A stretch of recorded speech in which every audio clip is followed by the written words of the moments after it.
El webinar de hoy, bueno, imagino que ya habrán estado en otros webinars, pero es un poco a título informativo, va a ser muy práctico. La idea no es que nos metamos en conceptos Ah, teóricos la corrió. ni, Se ni que fijó. sea eh, un repaso de una clase de derecho comercial o de sociedades, sino ir directamente al punto, que es el funcionamiento del nuevo régimen de sociedades y lo que sería el funcionamiento del organismo nuevo, que es el registro de personas jurídicas, empresas y contratos. ¿Mm? Me imagino que si se inscribieron acá es porque ya tienen algún conocimiento previo de lo que es sociedades y bueno, tienen conceptos fundamentales, pero les pido perdón si dentro de mi explicación en algún momento doy por sabido o por entendido algo que, bueno, que quizás no lo pueden no saberlo, ¿sí? Si es así, les pido que lo dejen escrito en el chat y bueno, Nico lo va a estar relevando y nosotros tenemos dentro de esta charla tres temas principales, un poco de contexto, después normas generales que se aplican a todos los trámites y por último algunos de los trámites en particular que son los más específicos o los más comunes, porque si nos ponemos a ver todos son como 50, no creo que terminemos, pero creo que con los que pusimos acá tratamos de resumir las exigencias o los requisitos que se repiten en muchos de ellos, así que después es un poco trabajar por analogía. Bueno, tenemos un buen número, así que si les parece, vamos empezando. Les voy a pedir que hablen alguien cuando quiera, porque si no me voy a aburrir primero, va a ser una hora hablando solo y además vamos a ser mucho menos llevadero. Ustedes también no creo que la pasen tan bien. Así que cuando alguien tiene algo para comentar o para preguntar, simplemente levante la mano para hacer un poco más ordenado, ¿viste? Ahí desde la opción del chat. Y bueno, Nico, vos anda diciéndome y lo vamos haciendo intervenir. ¿Les parece bien? Sí, Bueno, dale, Nico. dale. Bueno, entonces voy a compartir pantalla y vamos a empezar.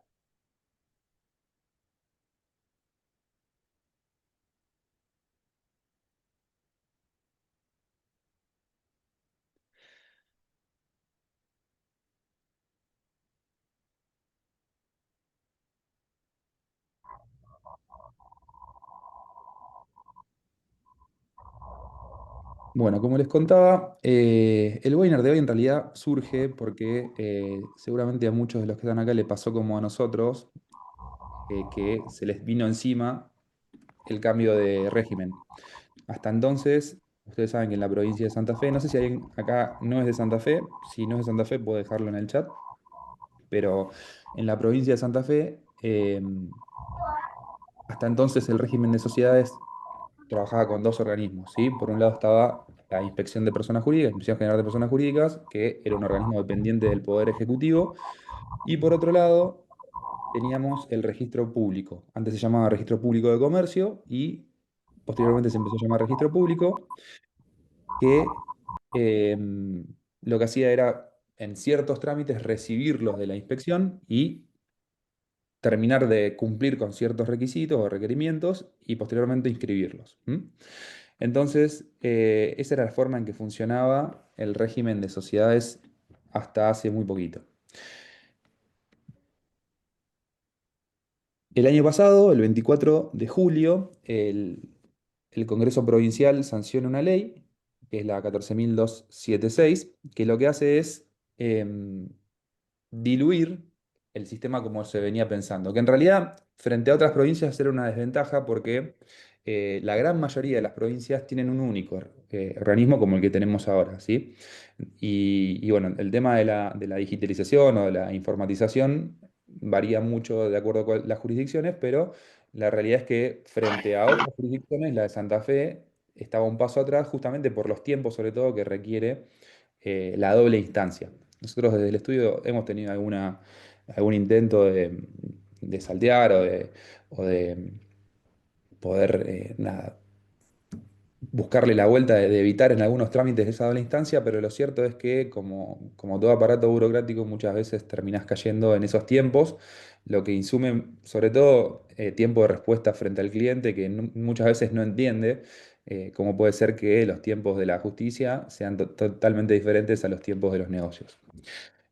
Con lo cual, termina siendo esta una ventaja, celebramos que, se haya intentado este cambio de régimen, lógicamente con todas las implicancias que conlleva la transición, muchas de ellas tratamos de volcarlas ahora para que también tengan en cuenta ustedes y bueno, sepan que son cosas que están pasando, ¿no?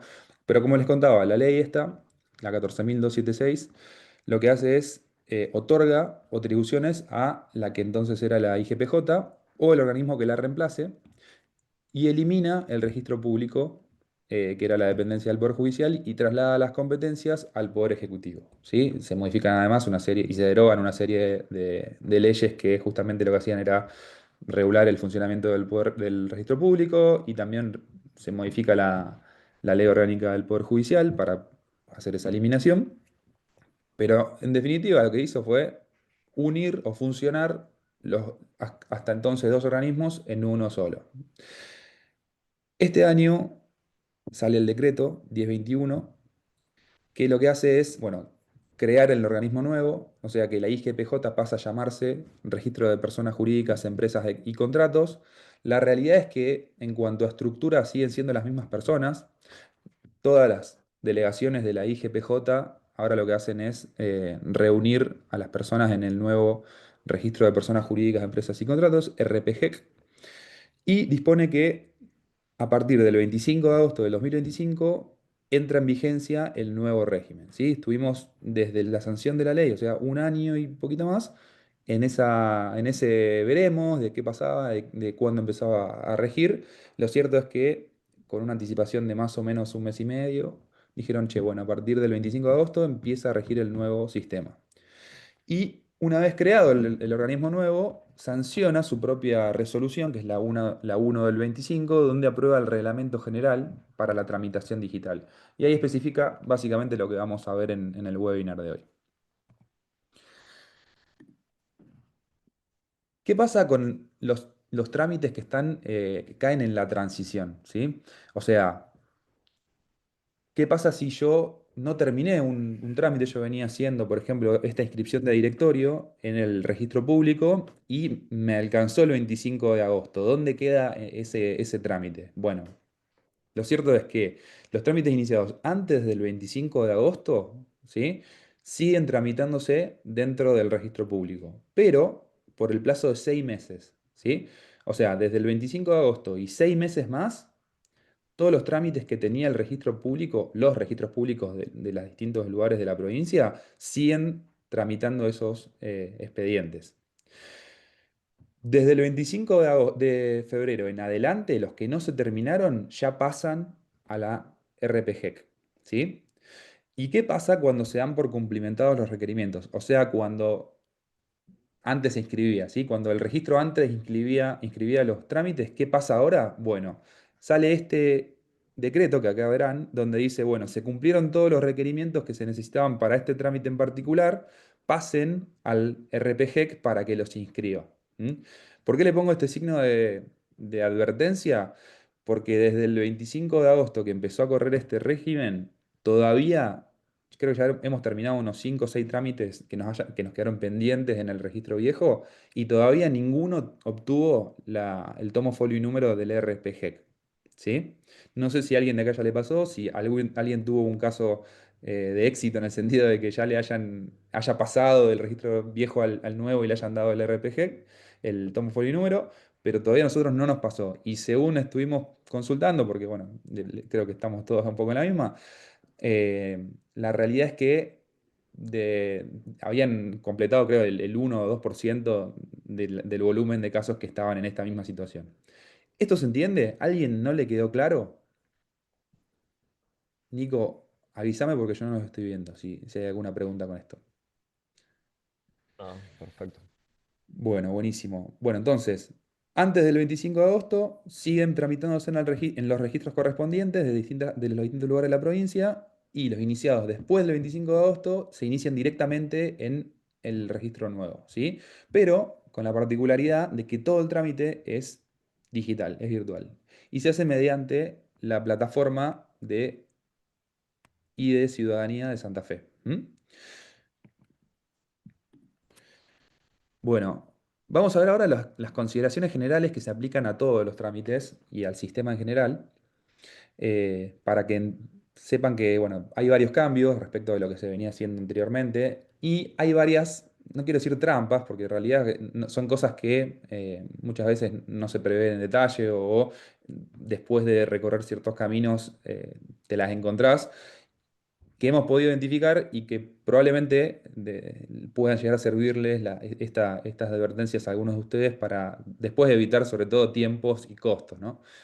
Como les comentaba, a partir del 25 de agosto, todos los trámites que arranquen dentro de la órbita del RPGEC se hacen a través de esta plataforma que es la ID Ciudadana, ¿sí? Primera advertencia, para poder iniciar todos los trámites hace falta contar con una cuenta personal, ¿sí? Hay que hacer una cuenta dentro de esta plataforma. Y esa cuenta además tiene que tener nivel 3 de validación. Es muy sencillo. Yo me imagino que si ustedes están acostumbrados a operar con otros organismos, los trámites son muy similares. El registro se puede hacer, que lo ven acá en donde dice registro ciudadano, se puede hacer desde tres vías diferentes, desde ARCA, desde Mi Argentina o con el DNI. Es bastante deductivo, con lo cual es fácil de ir pasando los requerimientos que te va pidiendo el sistema. Y lográs tener tu cuenta como se puede ver en la siguiente, en esta de acá que dice atención ciudadana, pero bueno, ya tenés tu cuenta, ¿sí? No, hay que ver, según el caso en particular, si esa cuenta tiene o no tiene nivel 2 nivel 3, pero yendo al portal de Identidad Ciudadana y mi perfil, te da la posibilidad dentro de esta sección que dice nivel, de aumentar el nivel. Y tiene que ver simplemente con más grados de validación y sobre todo de datos biométricos. Sigue siendo muy fácil y muy deductivo. ¿Esto queda claro? ¿Alguna pregunta con esto? Bueno, seguimos entonces. Una vez que ya están logueados, que se pudieron hacer sus cuentas e ingresaron a la plataforma, van a ver algo así. Sigue siendo, de vuelta para destacar, es muy deductivo, es fácil de usar, no tiene demasiadas complejidades hasta este punto, ¿sí? Básicamente está lo que ustedes tienen que, para poder iniciar las gestiones es en la solapa de trámites, no de expedientes, ¿sí? Tienen que tener constituido un domicilio digital, que básicamente es una casilla de mail informada que se hace ahí mismo dentro de esta solapa. Pero bueno, para iniciar o proseguir los trámites lo van a ver dentro de esta columna que es de trámites, ¿sí? Y van a tener a su vez tres subcolumnas. Una que dice necesita información, una de los trámites en procesos y uno de los trámites finalizados.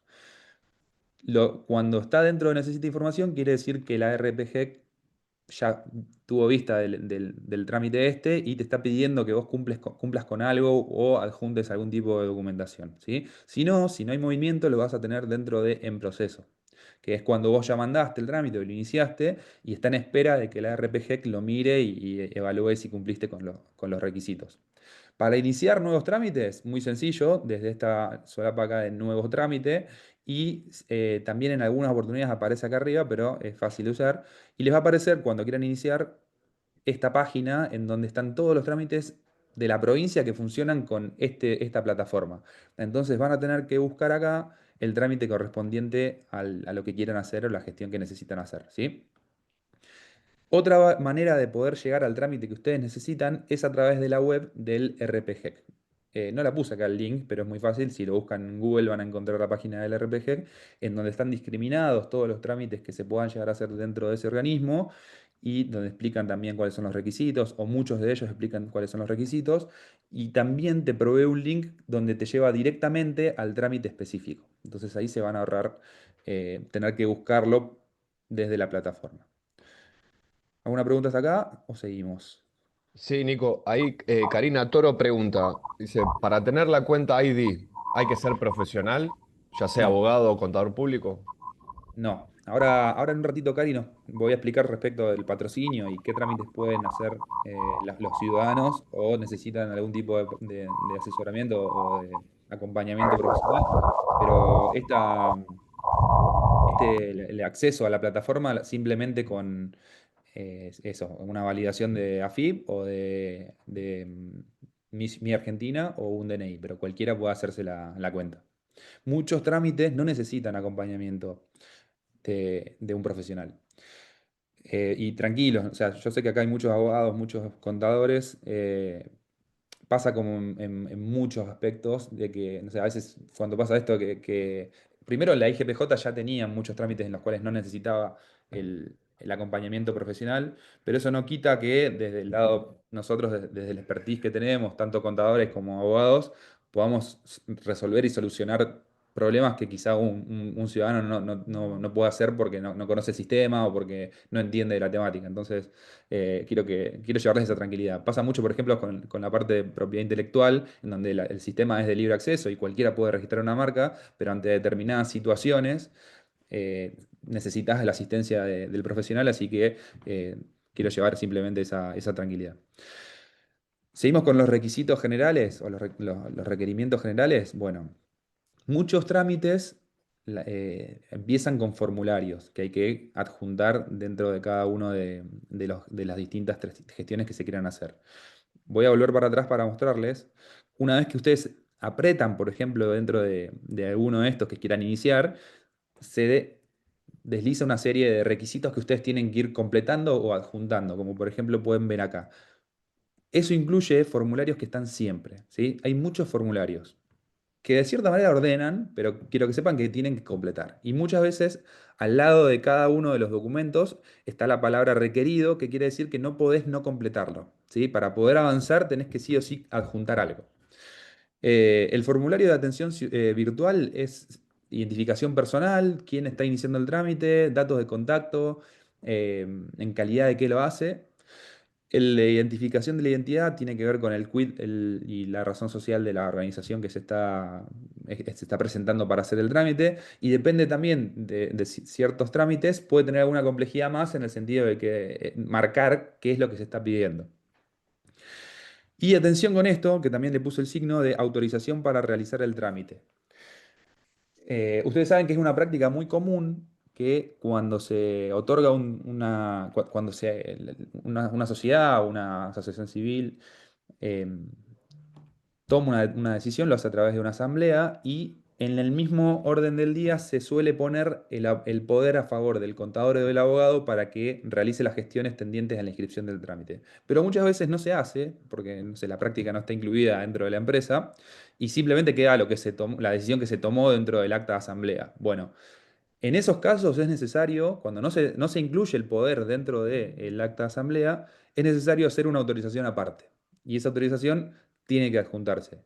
Se observan trámites, nos ha pasado, porque no está la autorización correspondiente, entonces el abogado está iniciando el trámite sin justificar en carácter de qué lo está haciendo. Entonces, importante corroborar si está dentro del acta de asamblea o de directorio también puede ser el poder, si no lo está, hacer una autorización aparte, ¿sí? Patrocinio. En principio, no había ningún tipo de mención respecto de la intervención de los profesionales dentro del ámbito del organismo, ¿sí? Pero después de ciertas gestiones que hizo el Colegio de Abogados para defender un poco esta incumbencia de que no se lo deje de lado, se hizo una reforma respecto de la ley que les comentaba anteriormente que unificaba los dos organismos y se incorpora dentro del artículo 6 justamente que el nuevo organismo va a determinar cuáles son los casos en los cuales se tiene que contemplar una certificación de legalidad expedida por profesional competente. Dentro de lo que es el reglamento hay muchas menciones a certificaciones y la verdad que es muy ad hoc ver cuándo interviene un escribano, cuándo puede hacer un contador o un abogado o cuándo solamente puede hacerlo un contador, ¿sí? En los casos del contador son bastante claros porque son los mismos que se solían hacer, es decir, cuando necesita algún tipo de certificación contable, cuando hay un avalúo, cuando hay un balance de por medio, pero otorga, sobre todo para la parte de los abogados, ciertas ventajas o ciertas posibilidades de certificar el abogado con su firma digital la intervención de los miembros de las sociedades. Yo les voy a marcar alguna, pero puede ser que haya alguna más. Y dentro del artículo 3 del reglamento, además, menciona el caso de que en el caso de las sociedades se va a requerir patrocinio de contador o de abogado cuando se trate de modificaciones sustanciales de contrato o estatuto.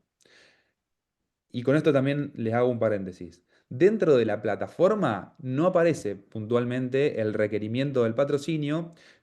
Todavía no tuve desde el 25 de agosto todavía no ingresé ningún trámite que sea una modificación sustancial, pero yo entiendo que con el control por parte del organismo puede llegar a advertir de que no se está haciendo con patrocinio si es que eso se omitió. ¿Sí? ¿Se entiende eso?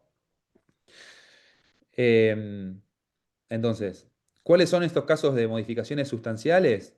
Y modificación del estatuto en términos amplios, digamos. No quiero decir, por ejemplo, si es una ampliación de objeto donde se le agregan algunas actividades, no, pero si es una modificación de objeto en donde se cambia o se agregan muchas actividades, sí. Fusiones, escisiones, transformaciones, cancelación de la matrícula. Bueno, esos son los casos en los cuales se requeriría el patrocinio profesional obligatorio. ¿M?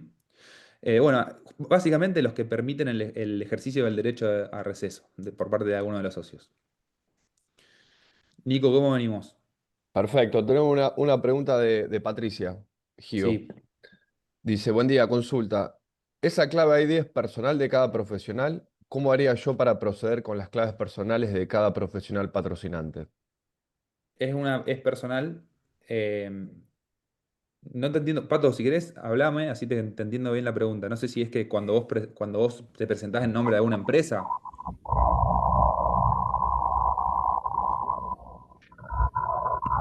te escuchamos.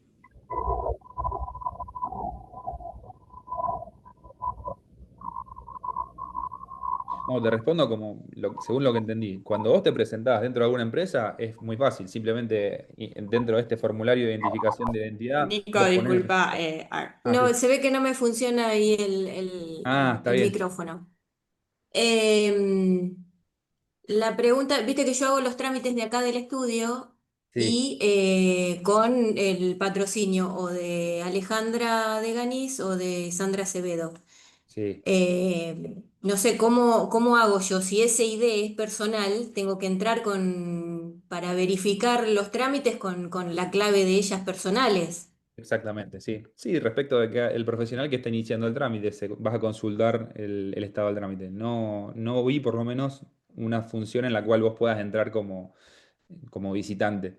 O sea, desde la ID personal tanto de Sandra como de Ale, vas a poder ver los trámites que se iniciaron respecto de los nombres de ellos. Como Eh, se hace actualmente en el CISFES, que ellas tienen una clave, exactamente, digamos, una clave sí. y un usuario, y yo entro por cada uno de ellas. Exactamente. Pero bueno, con esta particularidad de cuando el patrocinio es requerido obligatoriamente y cuando no. En muchos casos lo podés iniciar vos mismo. No hace falta, como antes, tener la matrícula habilitada, porque Ah, estarías haciéndolo en calidad, por ejemplo, de autorizada. Y solamente para los trámites, esto que les cuento que hay una modificación sustancial, requeriría el patrocinio, por ejemplo, de alguna de ellas dos. Si no, lo podría hacer vos desde tu ID personal y ajá, en calidad autorizada tuya. ¿Sí? bien. Bueno, listo, gracias. De Eh, nada. Como comentario, nosotros ponele, casi todas tenemos un ID porque vemos las libretas de los chicos y lo único que hacemos es subirle el nivel con el validador. Y pasa que muchos de los trámites por ahí más tipos contables, como las exenciones y demás, algunas las hicimos con los ID de los clientes. Le generamos Perfecto. ID al cliente y hacemos alguna de las operatorias por ahí, si no necesitas, como vos decís, ni autorización ni patrocinio. Son trámites más personales, digamos, para la firma, pero bueno, con el Ajá. ID del cliente. Se la sacamos o Perfecto. le decimos que lo saque y nos pase el ID. Perfecto, perfecto. Sí, bueno, eso no lo mencioné, pero los trámites pueden ser gestionados por el representante legal también de forma personal. Bueno, seguimos. Respecto de los requisitos comunes. Bueno, anteriormente también depende de cada jurisdicción. Para la inscripción, o sea, los registros públicos requerían varios ejemplares. Uno para protocolo, uno para el solicitante, uno no sé para dónde. Bueno, en Rosario particularmente siempre pedían tres y en Venado Tuerto dos. Eso cambió. Ahora en cuanto a la certificación, cuando se le cuenta al cliente o la empresa va a certificar frente al escribano la documentación que necesite, solamente hay que pedirle un ejemplar porque no se presenta nada físico, solamente se presenta de forma virtual a través de la ID. Entonces, eso es una de las cosas que cambia para que tengan en cuenta. Y acá tenemos un caso que trajo problemas. El tema de certificaciones, ¿sí? El reglamento establece dos tipos de situaciones. Cuando la documentación original es nativa digital y está firmada digitalmente por todas las partes intervinientes, no necesita certificación posterior de un abogado o de la autoridad judicial, de un escribano o de la autoridad judicial. Esa misma se puede presentar dentro de la plataforma y se tiene por válida. ¿Este caso se entiende? Frente a esto, cuando hay una certificación, una documentación que en realidad es nativa física, o sea, es física, y después vos la estás digitalizando para cargarla dentro del portal, entonces ahí va a tener que atravesar un proceso de validación mediante una certificación digital, ¿sí? O sea, interviene el escribano. Este es el caso más común, digamos, porque cuando, no sé, yo quiero presentar, por ejemplo, un acta de asamblea en donde designa autoridades, designa un directorio, entonces yo llevo eh, el libro en donde está el acta, llevo la transcripción de esa acta. Algunos lo llevan como fotocopia, a mí me gusta hacerlo como transcripción porque ahí es una cuestión de criterios. Me ha pasado que presenté fotocopias y me sale observado. Entonces, la transcripción es básicamente el Word del acta que se está presentando. eh, y el escribano va a certificar, por un lado, la firma, no de todos, sino simplemente del representante legal, y el contenido. O sea, que es fiel la transcripción que yo le estoy llevando con la que está dentro del libro. ¿Sí? Pero además se agrega algo más, que es que esa certificación tiene que ser digital. O sea, vamos a pasarlo al español. ¿Cómo se cumple con esto? De la misma forma que se hacía antes, pero agregándole un respaldo nuevo, en donde el escribano hace la certificación digital. ¿Sí? Básicamente esto es la certificación digital. Se las voy a dejar, después yo si quieren se los paso. ¿Se ve ahí? No, no se ve. No, no se ve nada ahí. Ahora vamos a ver si lo puedo volver a hacer, porque yo lo veo en el recuadro chiquito, pero ustedes no. Se ve el QR, pero no se ve el... Deme un segundo, vamos a cargar de nuevo. Pero bueno, es una certificación, esto lo digo porque también van a tener que, muchos escribanos esto no lo saben hacer o todavía no lo han interiorizado, entonces para que ustedes le cuenten o nada, sepan transmitirle qué es lo que necesitan, pero se agrega un respaldo extra en el cual básicamente lo que se hace es el escribano firmar digitalmente los documentos que está certificando, subirlos a una plataforma y además cargarlos con un link, que es el que estaba ahí marcado, eh, donde el que tiene acceso a esa documentación puede ir a ver que se trata de la misma, ¿sí? Una vez que tiene esa certificación digital, se puede subir de vuelta a la plataforma de ID Ciudadana y, perdón, ahí está. A la plataforma de ID Ciudadana y bueno, se va a tener por válido. Pero si se sube una certificación de las anteriores, digamos, sin esta certificación extra, en ese caso no va a salir observada. No va a ser nos pasó una vez con la primera que presentamos que no entendíamos bien de qué se trataba esta certificación y nos dijeron, por favor, cumpla con el requisito ese. Qué lástima que no se carga, no se puede ver. Pero bueno, no pasa nada, yo después se los mando. Así el que necesita saber para mostrarle cómo es esa certificación a un escribano se lo puede mostrar. Acá estaba Nico, marcado que sí. perdón, nosotros vemos el recuadro que vos mostrás abajo, así que de última lo vemos chiquitito ahí abajo. Bueno, buenísimo. Yo no sé por qué no me deja ver la foto. Debe ser porque hay muchas personas conectadas a esta red y estamos saturando el internet.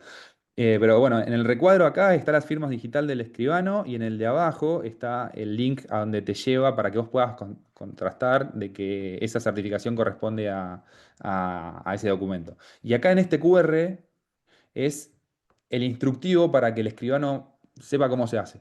¿sí? Es todo una... No sé si tengo algún escribano acá que quiera contar, pero es a través de una plataforma específica, che, y seguimos hablando de plataforma, pero una plataforma específica del Colegio de Escribanos, en donde vos cargás la documentación y bueno, ya queda a disposición.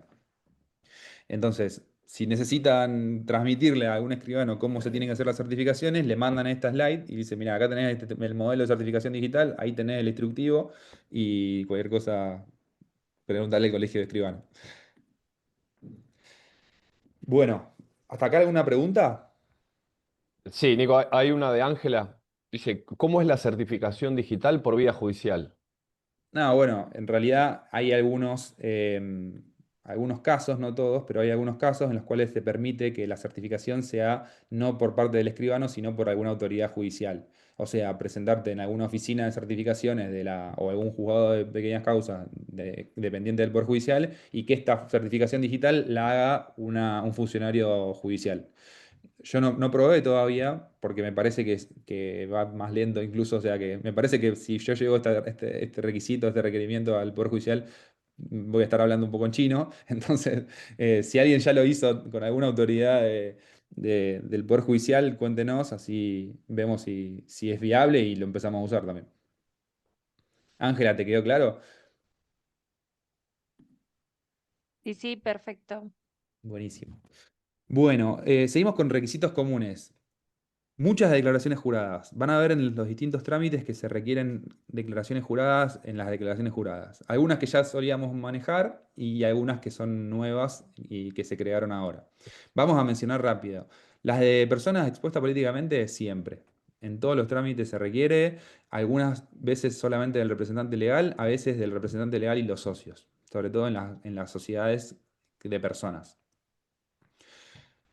Origen y licitud de fondos, en ese caso cuando los aportes individuales son mayores a 40 salarios mínimos vitales y móviles, que hoy son 12.900.000 pesos aproximadamente. ¿Esto qué quiere decir? Cuando yo, por ejemplo, quiero aumentar el capital y el aumento de capital importa un aporte individual de uno de los socios de más de 40 salarios mínimos, hay que hacer una declaración jurada para el origen y licitud de fondos. Si ese aporte individual es mayor a 80, además hay que acompañar documentación respaldatoria. Los contadores supongo que ya lo habrán hecho 1000 veces, pero puede ser que si a alguien no le tocó el caso, hay que acompañar una declaración extra. Beneficiarios finales. Esto se solía hacer en la jurisdicción de Rosario, no lo pedían, por ejemplo, en Venado, pero sí es verdad que dentro de la normativa de la UIF está requerido. Lo cierto es que para los trámites, por ejemplo, de cesiones, fusiones, decisiones, cancelación de personería, inscripción de fideicomisos y para, por ejemplo, las constituciones de sociedades, se pide declarar los beneficiarios finales. Ratificatorias. Esto es una novedad. El artículo 14 del reglamento establece que cuando una constitución o una reforma o una disolución se determina por parte de los socios, tiene 60 días hábiles para ingresar la solicitud dentro del RPG. Pasados esos 60 días, hay que presentar una declaración jurada ratificatoria en donde el representante legal dice que no existen gestiones posteriores y que no hay ninguna oposición respecto de la decisión que se tomó, ¿sí? Declaración jurada de sujeto obligado. Esto también se pide para algunos de los trámites, fundamentalmente para los mismos que operan en los beneficiarios finales. Y además hay algunas declaraciones juradas específicas para algunos de los trámites. Lo que no se pide, que antes se pedía en Rosario en el registro público, es el comprobante de domicilio. Y bienvenido sea, porque la verdad que nos estaba trayendo unos dolores de cabeza terribles, porque a veces las sociedades se mudaban. Bueno, era terrible, así que eso es una buena novedad. ¿Preguntas sobre esto? Te hago un agregado, Nico. En el punto de origen, el Instituto de los Fondos, en las inscripciones de los fideicomisos las vienen solicitando. Tanto previamente en el registro como ahora, digamos, en el nuevo organismo. 100%. Tiene que ver con el monto, básicamente. El 40 salarios mínimos, pero sí, 10 puntos. Bueno, ya casi terminando con esta parte de los requisitos generales. Dentro del reglamento establece que es obligatoria la actualización del legajo por parte de las entidades. ¿Eso qué es?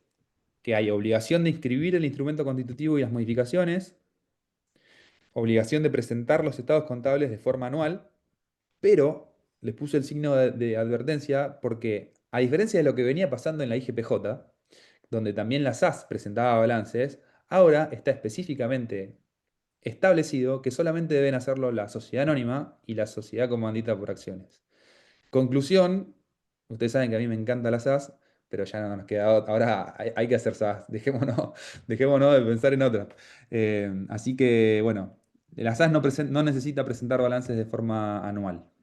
Puede ser que esto lo cambien, porque, bueno, viste que falta de que alguien se dé cuenta para que cambien, pero por ahora, según como está en el reglamento, solamente está establecido expresamente que la sociedad anónima y la encomandita por acciones.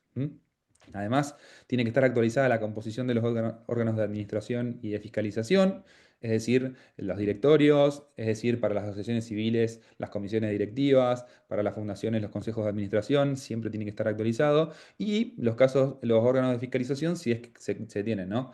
En muchos casos no cuentan con órganos de fiscalización, entonces no es necesario. Y además, la rúbrica de los libros exigibles según el tipo de entidad, que específicamente el reglamento establece que buscan ir hacia una digitalización, es decir, que todas las entidades empiecen a adoptar los medios mecánicos, pero por el momento siguen siendo la mayoría de forma física. La falta de actualización del legajo, es decir, el incumplimiento de alguno de los requisitos que vimos hacia arriba, salvo el constitutivo, porque ahí es cuando el organismo toma dimensión de que existe esa entidad, no va a obstar con la prosecución de nuevos trámites que no guarden una relación directa. Porque, no sé, si yo estoy pidiendo algo que tiene estricta relación con algo que el registro nuevo no está informado, entonces probablemente te pidan cumplir antes con otro trámite. Un ejemplo es, por ejemplo, ahora yo lo voy a ver, pero en la constitución de nuevas sociedades te piden que vos hagas un trámite previo. Pero bueno, sí es verdad que el RPG va a intimar a subsanar esa omisión dentro del plazo de 60 días y el incumplimiento de esa intimación, no sé cómo va a pasar, pero puede llegar a traducirse en sanciones, tanto a la persona jurídica como a los administradores. Así que hay que tener atención en eso. Terminamos con la parte de requisitos en general o de trámites en general. ¿Alguna pregunta que les haya quedado respecto de eso?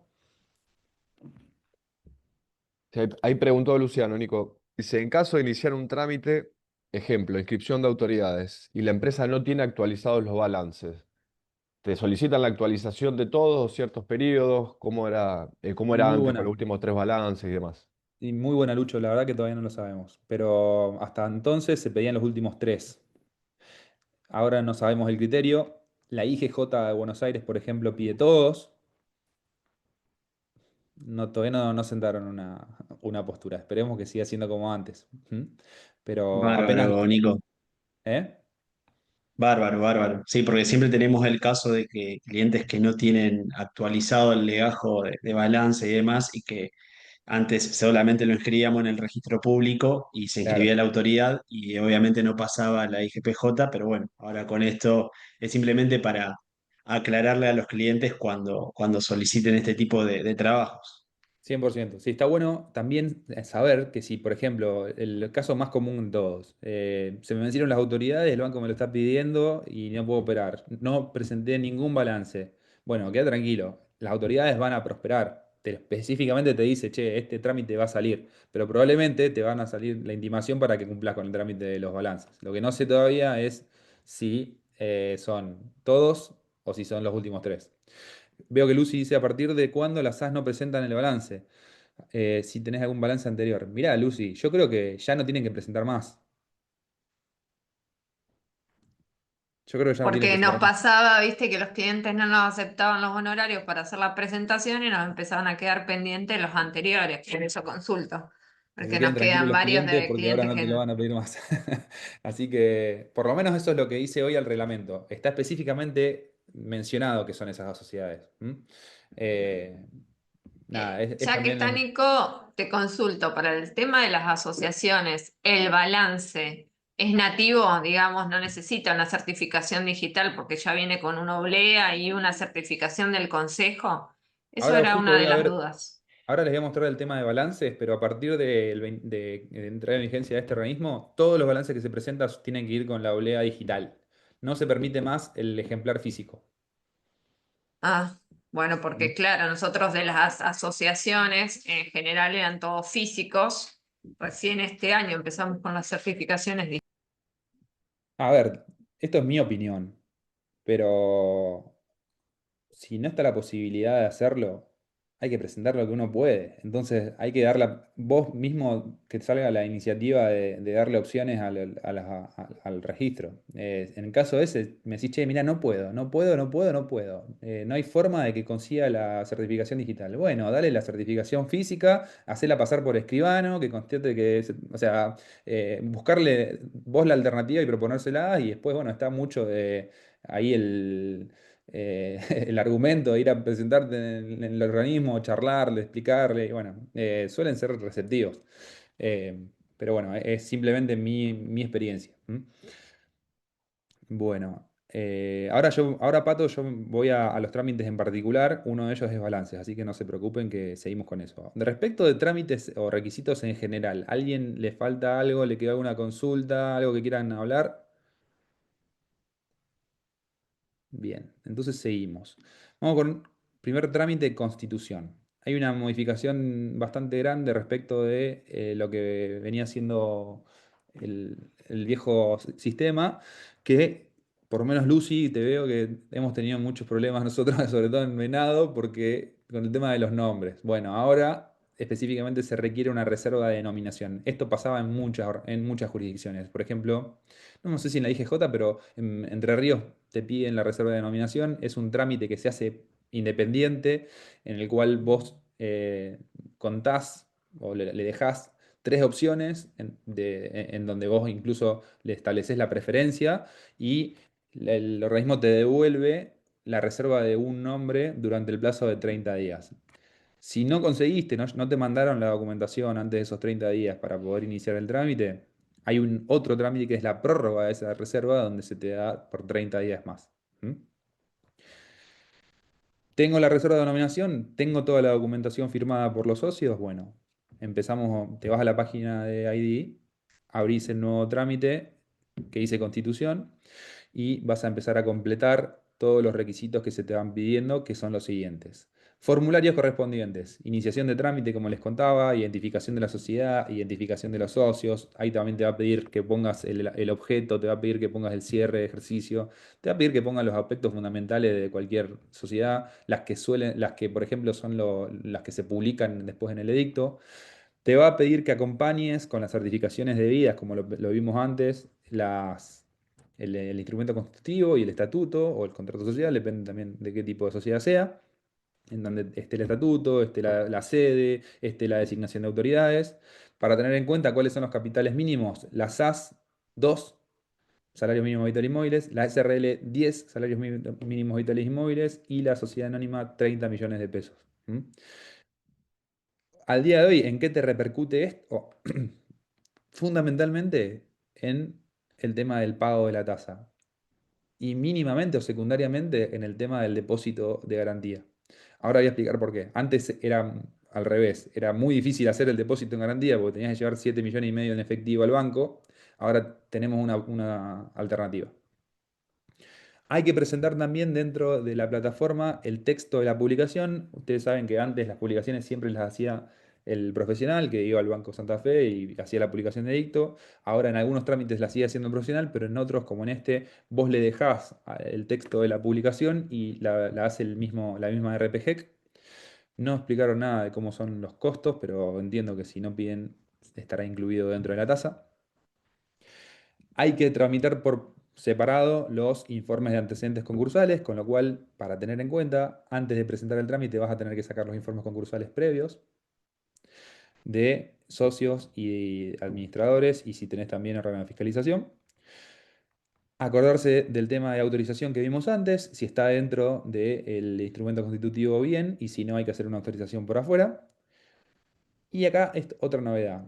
Ustedes saben que cuando se constituye una sociedad en el régimen viejo, había que hacer el depósito en el Banco de Santa Fe del 25% del capital.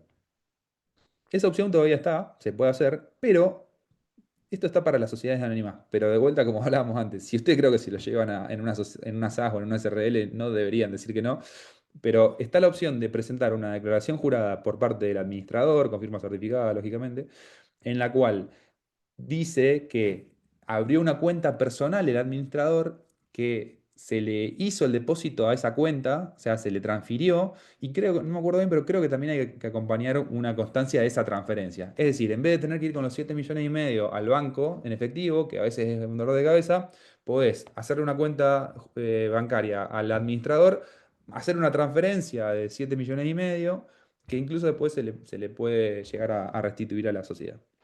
Así que otra ventaja para poder aprovechar. Y después la serie de declaraciones juradas que habíamos contado. PEP, beneficiario final, sujeto obligado y si corresponde origen y licitud de fondos. La tasa es del 3% del capital social, es un poco menos de la que se venía manejando en el registro anterior, sumado, porque se le sumaban algunos otros conceptos. Eh, y por último, si el aporte de capital es en especie, hay que agregar el inventario que tiene que tener la certificación del contador también la certificación del colegio correspondiente y además libres gravámenes, es decir, informes de libres gravámenes, ya sea la especie del bien que se está aportando. ¿Esto queda claro? Bueno, seguimos entonces con la siguiente. Autoridades, que tiene que ver con no, sobre todo los directorios de las sociedades, o bueno, los administradores en el caso de las AS, o las gerencias en el caso de las SRLs, o las comisiones directivas en el caso de las asociaciones civiles, o los consejos de administración en el caso de las fundaciones. Este trámite que estoy viendo es correspondiente a las sociedades, pero puede llegar, no me fijé, pero si fuesen asociaciones civiles o fundaciones van a ser bastante similares. La única diferencia, o lo que les remarco, es que para ciertos trámites, por ejemplo el tema de balances y por ejemplo el tema de autoridades, el reglamento establece como dos categorías, categoría uno y categoría 2 de sociedades o de entidades. Las categoría uno son todas las sociedades las sociedades que no están incluidas en el 299 y las asociaciones y fundaciones que no facturan más de, creo que son 40 salarios mínimos, no, no ahí está, facturan más de la categoría H del monotributo. Esos son la categoría uno y la categoría 2 son las sociedades que están incluidas en el 299 y las fundaciones y asociaciones que facturan más de la categoría H. Entonces hay diferencia en algunas cosas, sobre todo porque uno tiene sindicatura, sobre todo porque bueno, tiene una serie más de órganos internos, entonces puede ser que varíe un poco, pero tampoco era sustancial el cambio de los requisitos. Algo importante, cuando uno quiere iniciar el trámite de autoridades, en la plataforma no la va a encontrar como tal, sino que va a tener que ingresar a el trámite de personas jurídicas, modificaciones al estatuto y los órganos de sociedades anónimas, en el caso de sociedad anónima, y bueno, ahí te van a pedir formularios, que van a ser los mismos tres de siempre, básicamente, salvo que el de identificación de la entidad se va a desprender como muchas opciones y uno tiene que marcar que ahí se está presentando balance, está cambiando autoridades, porque ahí también dentro de este trámite se modifican el objeto, se hace las fusiones, cambios en la redacción del estatuto, entonces hay que marcar ahí cuál es la opción correspondiente, que en este caso van a ser cambio de autoridades. Se acompaña el pago de la tasa, el texto de la publicación como hablábamos, y se presenta el acta de asamblea, que como les contaba tiene que ser una transcripción, en donde tiene que tener la distribución de los cargos, la constitución del domicilio especial del artículo 256, la certificación digital del contenido y la firma del representante legal, o también se puede agregar otra acta de directorio, que es lo que a mí me gusta hacer, en donde se distribuyen los cargos y se hace el domicilio especial y además también incluyo ahí las declaraciones juradas para hacer menos certificaciones, para pedir menos certificaciones al escribano. Además, de esta forma te ahorras tener que certificar todas las firmas en las declaraciones juradas de todos los intervinientes, porque incluidas dentro del acta solamente tendrían que certificarla el representante legal. Así que ahí hay un tip. Incluir la autorización si no está dentro del texto del acta, acompañar los informes de antecedentes concursales del registro de procesos universales y la copia de los folios del libro de asistencia a asamblea. que son, nos vamos al libro de asistencia a asamblea correspondiente al acta de asamblea que estamos queriendo inscribir, le sacamos una fotocopia y lo llevamos al escribano en donde certifica el contenido, es decir, que es fiel a lo que está dentro del libro, y la firma del representante legal. Obviamente también con la certificación digital que habíamos hablado. ¿Alguna pregunta sobre este trámite? Si no, Nico, perdón, antes de que avances, a mí me quedó la duda sobre el depósito del 25% de capital bancarizado, si me lo puedes aclarar de nuevo, por favor. sí, ningún problema. Y después te paso bien el artículo del reglamento en donde vos podés leerlo, pero básicamente se puede reemplazar la boleta de depósito del Banco Santa Fe por una declaración jurada del administrador en la cual afirme que se le transfirió una cuenta propia el 25% del capital que va a ser asignado a la integración del capital una vez que la sociedad esté constituida. Y además, no recuerdo bien ahora, pero me parece que también hay que acompañar como el movimiento bancario para mostrar la transferencia. Entonces, en el caso de las sociedades anónimas, donde el problema era que tenés un capital mínimo de 30 millones de pesos, entonces tenés que hacer el depósito de 7 millones y medio de pesos en efectivo porque no te dejaban transferir o no te dejaban presentar cheques. Bueno, esto es una solución. Yo después te paso, si querés, por escrito el artículo del reglamento para que lo puedas ver bien y ver los requisitos. Gracias, Nico. De nada. Bueno, seguimos entonces con balances, que ya nos queda poco tiempo y quiero ver si a alguien le queda alguna consulta, algún comentario. Balances. Puse el trámite de las no incluidas en el 299, que por lo menos en mi caso son las que más tengo, entonces me imagino que puede llegar a ser también igual para ustedes. Pero bueno, tiene que presentarse dentro de los 15 días posteriores a la celebración de la asamblea que los trata. ¿Qué pasa si no? La verdad que no lo sé todavía porque no, recién arranca, creo que ahora recién pasaron 30 días después del inicio del reglamento, del nuevo organismo, así que cuando tengamos algún caso, les cuento qué pasa si presento los balances después de los 15 días. Yo entiendo que nada, pero bueno, para tenerlo en cuenta. Sobre todo para trasladarlo al cliente, che, hay que tratar de presentarlo dentro de los 15 días de la asamblea, ¿sí? Y acuérdense que de la asamblea tienes 4 meses desde el cierre del ejercicio. Se presentan los formularios correspondientes, iniciación de trámite, identificación de la entidad, comprobante de pago de tasa como siempre, y los estados contables que tienen que ir firmado por el representante legal con la correspondiente certificación del consejo de forma digital, ¿sí? Obviamente el estado contable con todos los documentos que eso implica, el informe del auditor, bueno, cada uno de los distintos estados. Así que específicamente establece la certificación digital. Eso que hablábamos antes con Lucy.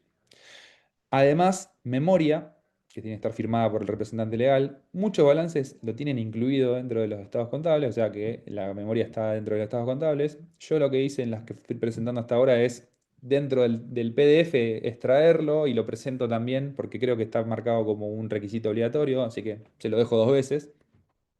Y atención con esto porque específicamente te pide un informe del órgano de fiscalización. Entonces ustedes dirán, che, pero si la mayoría de las empresas que no están incluidas en el 299 no tienen órgano de fiscalización.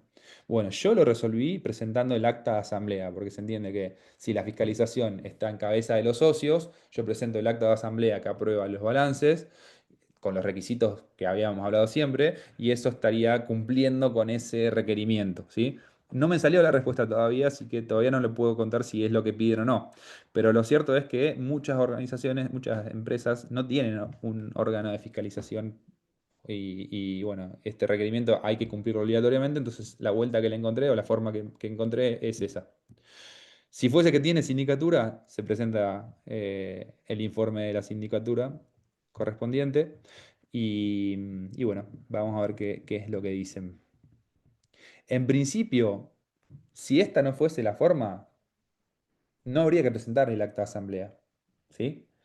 No sé por qué le pusieron informe de órgano de fiscalización y lo marcaron como algo obligatorio. La verdad que no sé por qué. A veces puede pasar que les hacen hacer el ejercicio de esta lógica que les comenté a ustedes, porque a veces pasa, sobre todo en el sector público, pero bueno, para mí se les ha pasado y tienen que modificarlo. La autorización como siempre, y declaraciones juradas. Y acá también hay otra novedad. Hay una declaración jurada específica para la presentación de balances, que básicamente es un resumen de lo que hay en el balance, en donde, y además, y de la realidad de la empresa. Entonces, van a marcar primero quiénes son los socios, después si tiene sociedades vinculadas, van a marcar los beneficiarios finales, y después datos del balance, activo, pasivo, patrimonio neto, resultado del ejercicio, destino de las utilidades y creo que más o menos por ahí. Es muy didáctico también, no conlleva mayores eh, complicaciones, pero sí hay que agregarlo. Y esto tiene la particularidad de esas cosas que les contaba, ¿no? Que trae la certificación digital del abogado. O sea, que podría firmarlo solamente el representante legal y después el abogado le pone la firma digital y eso estaría cumplido. ¿Mm? Es creo que de los pocos casos que encontré donde se permite esta certificación por el abogado. Por el contador o el escribano también, lógicamente. Veo que Vicky pregunta, aclara que los balances de estar firmados por el representante legal debe ser firma digital o una inserción de la firma. Mira, yo entiendo que el Consejo de Ciencias Económicas te pide la firma hológrafa, ¿no? Entonces, lo que vos necesitas en realidad es la certificación del Consejo. Perfecto, Nico, listo, gracias. Bueno, sí, bueno, esto es importante. Yo, dentro de estos requisitos, siempre lo asumí como si el acta de asamblea fue unánime, pero puede ser que no lo sea. En ese caso, además, hay que agregar el acta de directorio que convoca la asamblea con las certificaciones correspondientes y acompañar el formulario de la constancia de la publicación. ¿Sí? Hasta acá, autoridades, ¿alguna consulta? Si no, seguimos. Seguimos. Bueno, rúbrica. Para iniciar la rúbrica de los libros, ustedes saben que también esto depende del tipo de entidad. Tiene distintos tipos de libros. Los que siempre se repiten son los libros contables, pero en cuanto a los libros sociales, puede llegar a haber más o menos. La sociedad anónima tiene muchos más que las demás. Bueno, la realidad es que, como veíamos en los trámites generales, está la obligatoriedad de rubricar todos los libros. Nos pasó también en algún caso, que justo la veía Meli, que no hay una norma específica sobre ese caso, por ejemplo, las uniones transitorias. Entonces es mucho de ir a preguntar el caso en particular y si necesitas o no rubricar determinado libro. Ante la duda siempre recomiendo hacer. Em, entonces se llenan los formularios correspondientes con, en este caso, la iniciación del trámite, la identificación de la entidad y la identificación de la rúbrica. Se muestra cuál es el libro que se está rubricando, si es primer ejemplar o segundo ejemplar o tercer ejemplar y la cantidad de fojas. Se acompaña el pago de la tasa. La autorización, esto es importante porque no se solía hacer así. Antes, en el registro público, por lo menos de Rosario, uno presentaba la nota firmada por el representante legal y se daba tácitamente que el abogado lo estaba llevando. En este caso hay que presentar una autorización expresa, entonces lo que les recomiendo es que sigan haciendo la nota, solamente que ahora tenga la autorización para el abogado o el contador o quien esté iniciando este trámite, también lo puede hacer el representante legal desde su BIDIE personal. Y en el caso de que fuese por extravío, además hay que acompañar la denuncia policial y especificar dentro del formulario de identificación de la rúbrica el relato de los hechos, las medidas o recaudos que se van a tomar para resguardar la documentación y cómo se va a reconstruir la información. ¿Sí? Es importante que esto cambió respecto de cómo venía siendo. Antes, cuando vos tenías un extravío de un libro, tenías que primero hacer el trámite de extravío, te llamaban a una audiencia, tenías que contarle todas estas cosas al secretario del registro y después recién podías hacer la rúbrica del nuevo libro. Ahora se puede hacer todo en uno mismo, lo cual es una ventaja. Presento el trámite mediante la plataforma de Ciudadana y después, una vez que está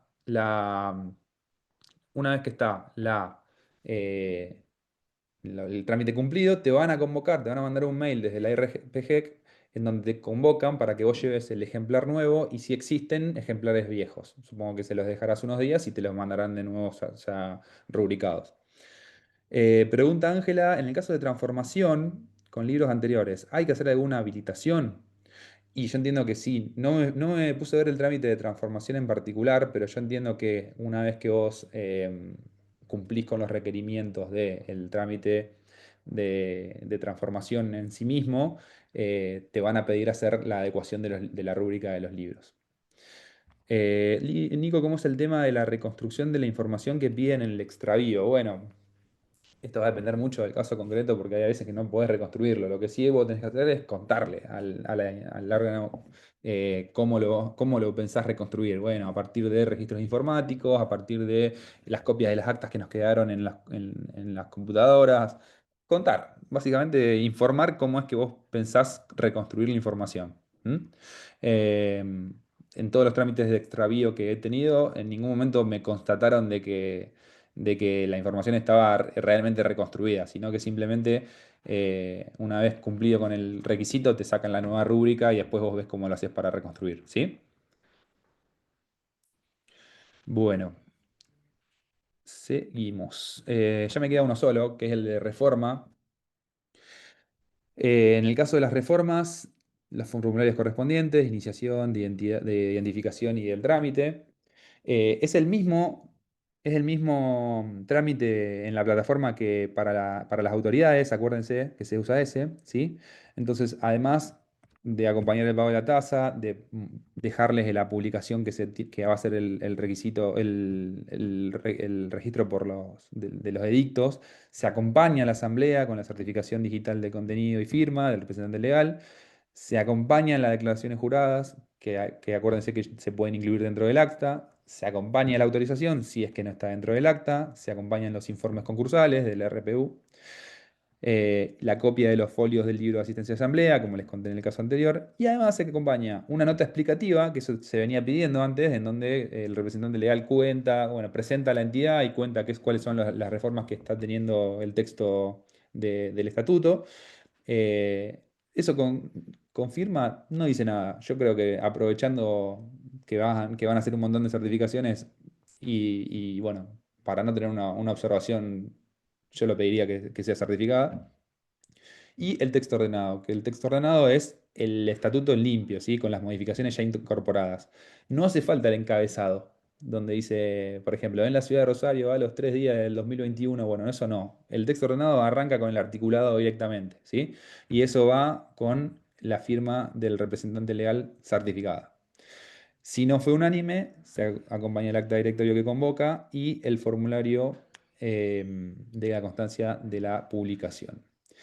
Estos son los trámites en particular que les traje porque me parecían que eran los más frecuentes, o por lo menos los que yo tengo más frecuentes. Em, Puede ser que haya muchas cosas que queden por ver. Hay muchas cosas todavía que no hemos tenido la suerte de ver cómo se desenlaza.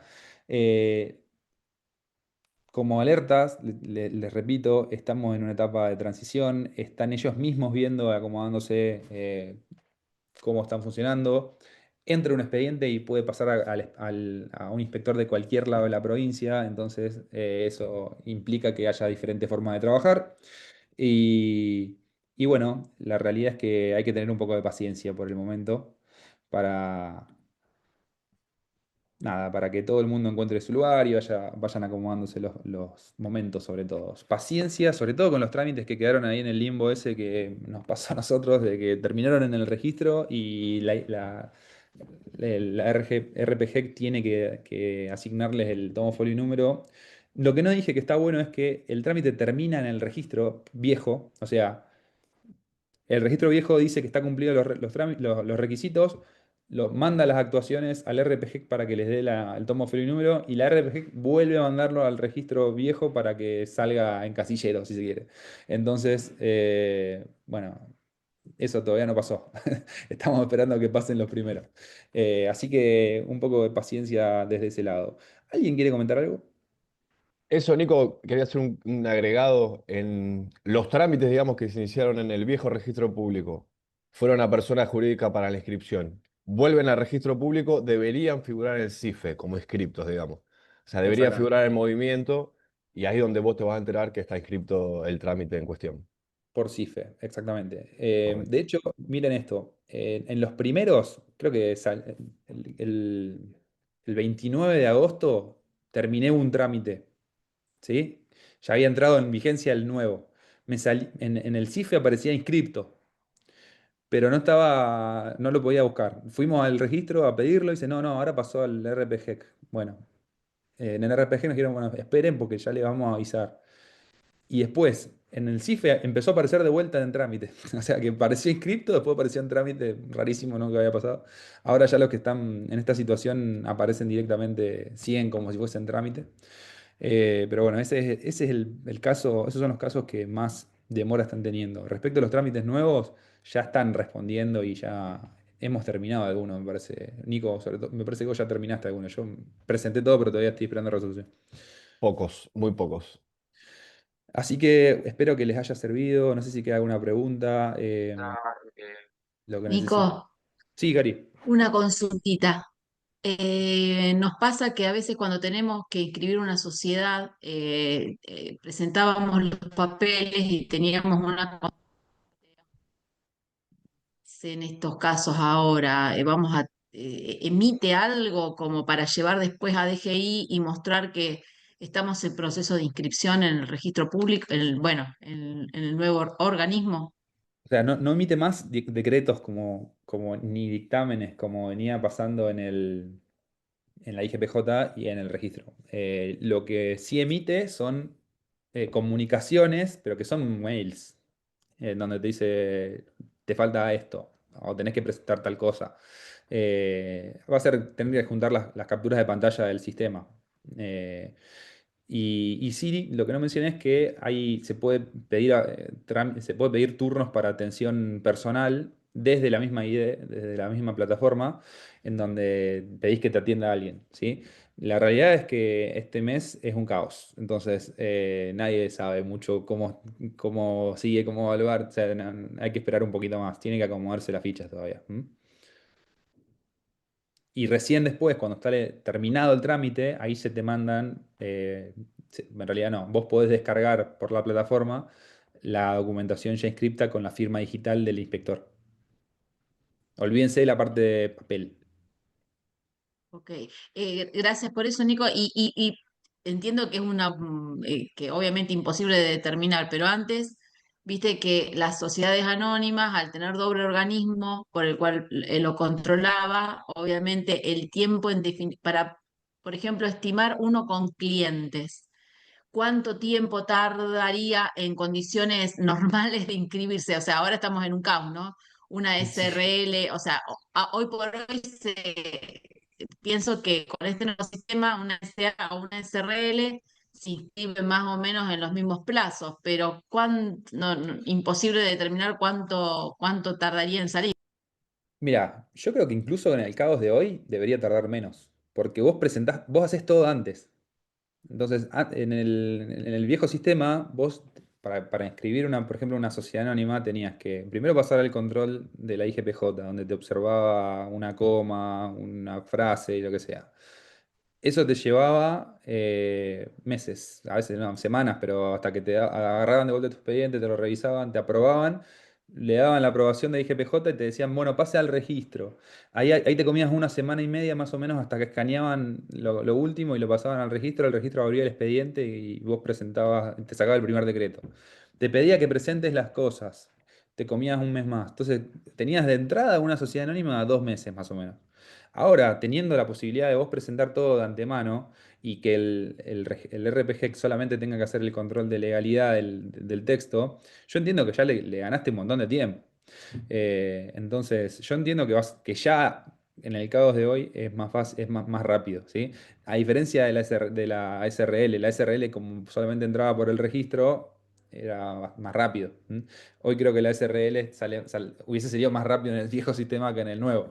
Pero la sociedad anónima, la SAS, ya le ganaste un poco de tiempo.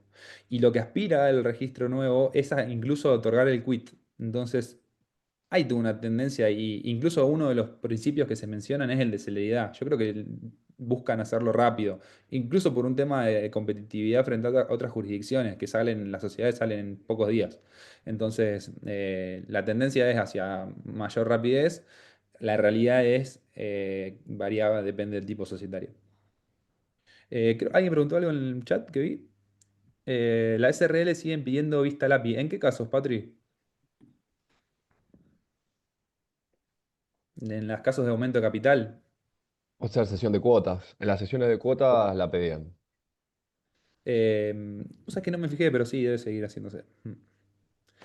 Sí, sí, debe seguir Nosotros, haciéndose. Nico, la otra vez tuvimos el hecho del fideicomiso, que también corrieron vista lápiz. Pero Eso eso ya era entendemos trámite que viejo. era trámite viejo. Era trámite viejo. Sí, sí, sí. No, trámite nuevo no lo vi, pero es muy probable que sí lo pidan. ¿Mm? Es muy probable que sí lo pidan. En realidad ahora estoy pensando, porque hay uno de los principios del funcionamiento que establece como la competitividad, no me sale bien el nombre técnico, pero es algo así como la competitividad del sector público, en donde toda la información que está en el sector público no deberían pedirte que vos la busques ahí. Entonces, capaz que déjeme de dudar. No me fijé bien en el trámite en particular, pero nada, después te lo contesto. Bueno, ¿a alguien le quedó alguna consulta más? Si va a ser digital, ¿cómo lo presentamos al API? Con alguna casilla de mail. Pero no Pero lo sé. puede ser que se unifique, porque el trámite de exención que se presente por la misma ID, que lo haces por ahí, tiene el mismo formato y va a API y no va ¿me entendés? Al nuevo organismo. ¿Me explico? Claro, Usan la misma plataforma, así que claro. podrían cruzar, capaz que crucen ellos mismos la Usan ellos mismos. información. Sí, sí, puede ser perfectamente. Lo podemos averiguar y te lo cuento, Patri. ¿Mm? Bueno, ¿a alguien le quedó una consulta más? ¿Algún comentario que quiera hacer? Bueno, entonces muchísimas gracias a todos. Espero que les haya servido. Cualquier cosa igual nos pueden mandar por mensaje o por mail. Y bueno, seguir investigando un poco estas nuevas formas y los nuevos caminos. Insisto que creo que va a ser para mejor. Lógicamente hay que tener esa paciencia del primer momento. Muchas gracias por acompañarme este viernes con este día espectacular en la compu y espero que tengan un buen fin de semana. Muchas gracias. Gracias. Chao. Muchas gracias, Nico. Gracias, Nico, un beso. Digo, Soy Nico. Chao, Muchas gracias, gracias. Nico. Nos vemos. Gracias. Chao, Nico, muchas gracias. Un abrazo. digo.